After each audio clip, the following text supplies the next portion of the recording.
श्रीमद् देवी भागवत पुराण द्वितीय स्कंध अथ तृतीयो अध्याय।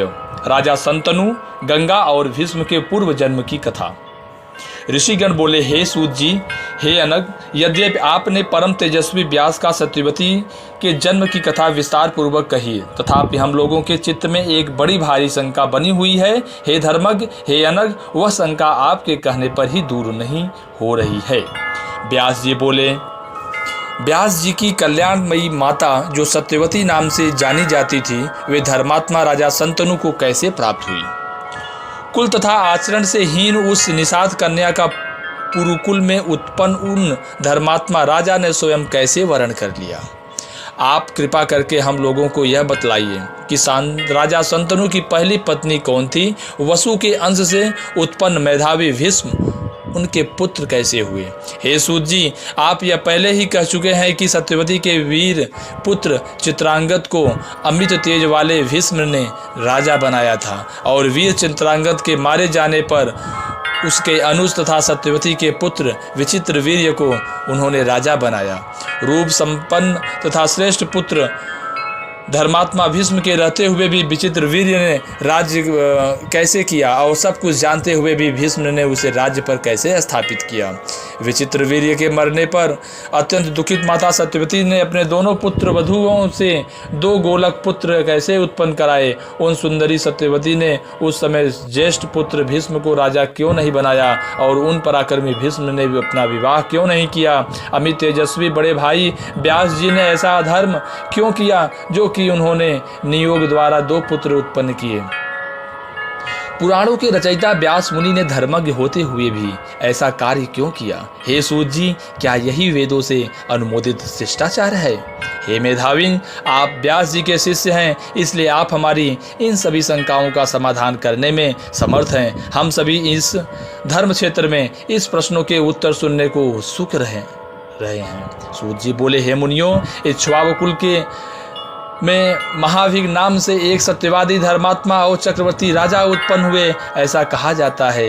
उन बुद्धिमान राजा ने हजारों वसुमेघ तथा सैकड़ों वाजपेय यज्ञ करके इंद्र को संतुष्ट किया और स्वर्ग प्राप्त किया। एक बार राजा महावीर ब्रह्मलोक गए। वहाँ प्रजापति की सेवा के लिए सभी देवता आए हुए थे। उस समय देवनंदी गंगा जी भी ब्रह्मा जी की सेवा में उपस्थित थी। उस समय तीव्रगामी पवन ने उनका वस्त्र उड़ा दिया।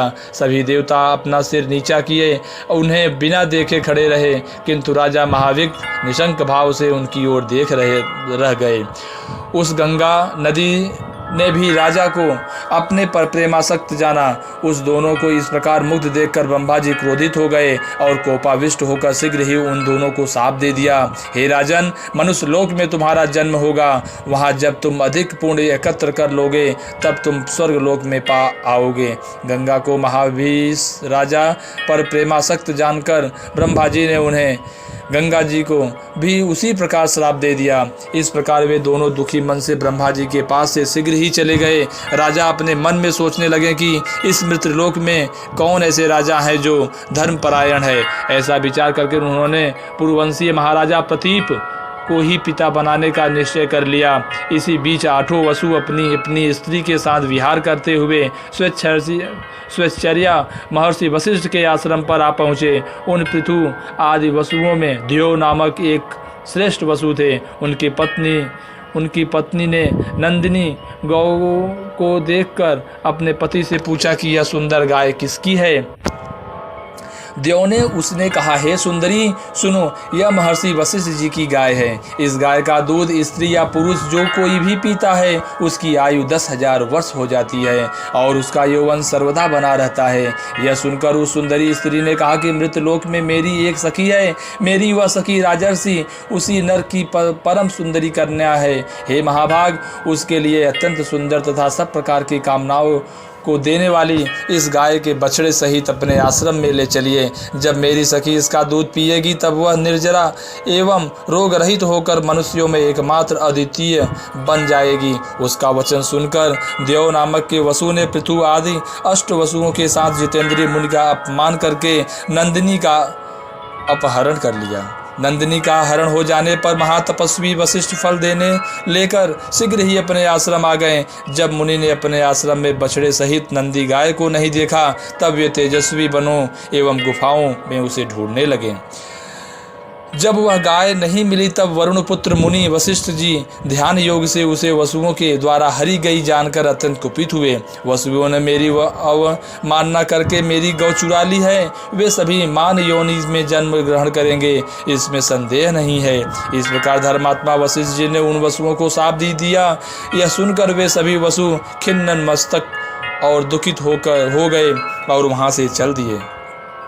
हमें साप दे दिया है, यह जानकर वे ऋषि वशिष्ठ के पास पहुँचे और उन्हें प्रसन्न करते हुए वे सभी वसु उसके शरणागति हो गए। तब धर्मात्मा मुनि वशिष्ठ जी ने उन सामने वसुओं को देखकर कहा, तुम लोगों में से 7 वसु एक वर्ष के अंतराल से ही साप से मुक्त हो जाएंगे, परंतु जिसने मेरी प्रिय सवत्स्या नंदिनी का अपहरण किया है वह देव नामक वसु मनुष्य शरीर में ही बहुत दिनों तक रहेगा।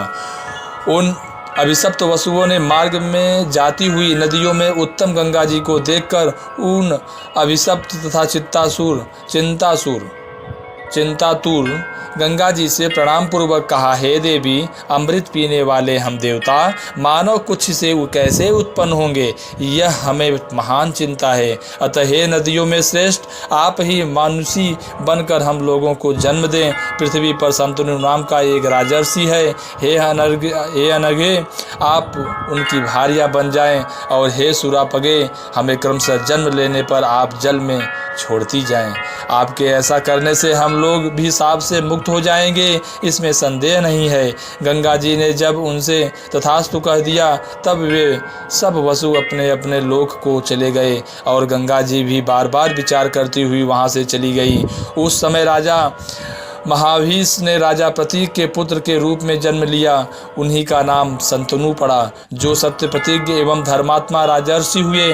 महाराजा प्रतीप ने परम तेजस्वी भगवान सूर्य की आराधना की। उस समय जल में से एक परम सुंदर स्त्री निकल पड़ी और वह सुमुखी आकर तुरंत ही महाराज के साल वृक्ष के समान विशाल दाहिने जंघे पर विराजमान हो गई। अंक में बैठी हुई उस स्त्री से राजा ने पूछा, हे वरानने, तुम मुझसे बिना पूछे ही मेरे शुभ दाहिने जंघे पर क्यों बैठ गई? उस सुंदरी ने उसे कहा, हे नृपश्रेष्ठ, हे कुरुश्रेष्ठ, मैं जिस कामना से आपके अंक में बैठी हुई उस कामना वाली मुझे आप स्वीकार करें।